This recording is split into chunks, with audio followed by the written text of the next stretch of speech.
go in. Could do error, could run it if I want. But I decided to stay out. I'm totally allowed to be involved if I wanted to be.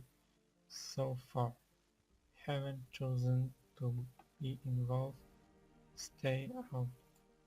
What is going on with President Trump? Is he worries that mere interview could be perjury trap? Is he worried that this interview is something else?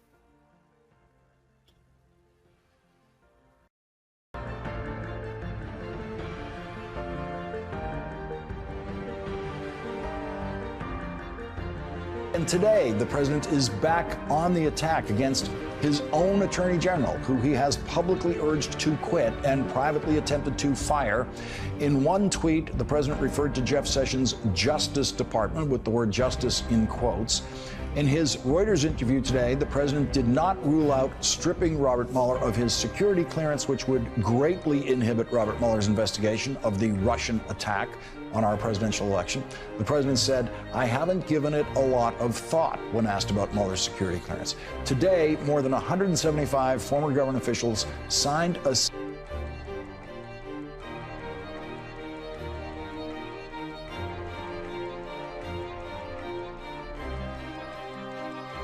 by a number of lawyers, and they have already given me their thoughts about the basis for a complaint, an injunction, to try to prevent him from doing this in the future. If my clearances and my reputation as I'm being pulled through the mud now, if that's the price we're going to pay to prevent Donald Trump from doing this against other people, to me it's a small price to pay. So I am going to do whatever I can personally to try to prevent these abuses in the future. And if it means going to court, I will do that. And in a footnote to Meet the Press yesterday, just when you thought Rudy Giuliani was beyond parody, he found a way to parody himself. Look, I'm not going to be rushed into having him testify so that he gets trapped into perjury. And when you tell me that, you know, he should testify because he's going to tell the truth and he shouldn't worry, well, that's so silly because it's somebody's version of the truth, not the truth. He didn't have a conversation. Truth is truth. I don't mean to go like... No, it isn't truth. Truth isn't truth. Joining our discussion now, Jennifer Rubin, a conservative opinion writer at The Washington Post and an MSNBC contributor. Also joining us is David Rothkopf, CEO of the Rothkopf Group and host of Deep State Radio and a visiting scholar at the Carnegie Endowment for International Peace. And Jennifer, we could have a new special prosecutor of Donald Trump. That would be Donald Trump when he takes over the investigation of himself. By the way, my favorite part of that Meet the Press interview was Chuck Todd putting his head in his hands as if, like, I couldn't have written this. My God, what are you saying, man? Yeah, this is Trump's craziness. And on one hand, we can laugh at it because it's so absurd and it's so contrary to the way our government operates. But in another way, it is very telling. We keep looking for the obvious. It's hiding in plain sight.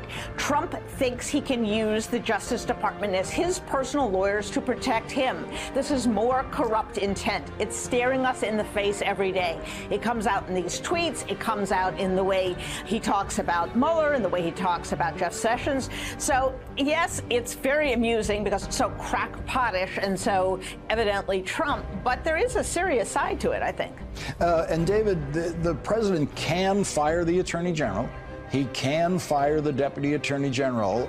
He can pretty much rip that investigation apart. Yeah, sure, he can do that. And of course, that's what's troubling about having a president who is as cray as Trump is. And right now, he's kind of cray to the craydiest power. You know, abnormal has become the new normal. Every day we have not one, not two, but half a dozen things. You know, you didn't list the fact that he said that he kind of likes Kim Jong-un today and he'd like to meet with Kim Jong-un. We didn't talk about the fact that he thought Manafort was a good guy and that, you know, it was a horrible thing that was being done to him. Every single day he violates norms. But I think the thing that we need to keep in mind as we look forward on this thing is that someday we're going to be looking back at all this and saying, these were the good old days. These were the days when the pressure wasn't high. There wasn't a Democratic Congress that was running 11 investigations and looking at his books. His son wasn't in the dock. His daughter wasn't in the dock. His son-in-law wasn't in the dock. And, you know, when that pressure builds up on him, and God forbid we have some kind of international crisis, which we haven't had, this kind of level of craziness is gonna look good by comparison, because the guy is clearly losing his grip. And Jennifer, we saw the tweets get more hysterical as the pressure builds. He's just like a machine that way almost. When the New York Times comes out and reports that the White House counsel is cooperating, we see the president today go to a new level of hysteria.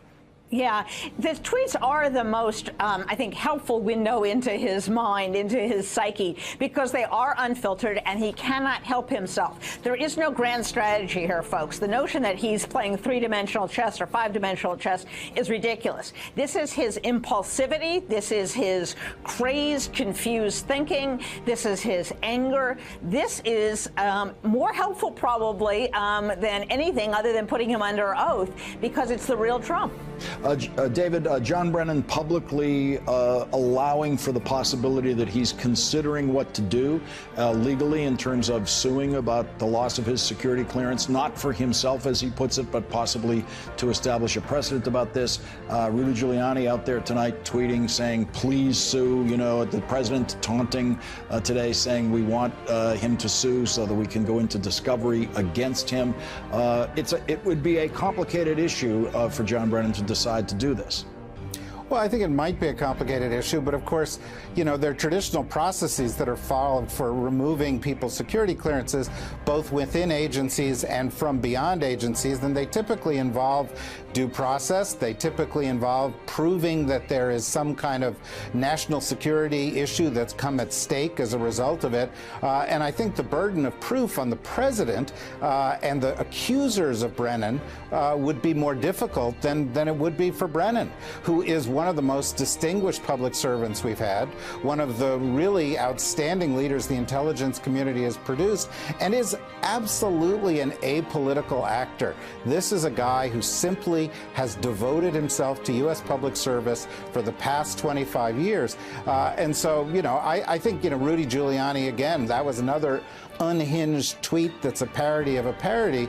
I don't think Rudy Giuliani wants to get into that fight, because it won't just be Brennan. It will be the entire intelligence community that's going to line up behind him, because they see this as a threat to the independence of the intelligence community, which is a threat to U.S. national security. And Jennifer, John Brennan proudly served 3 Republican presidents, 3 Democratic presidents.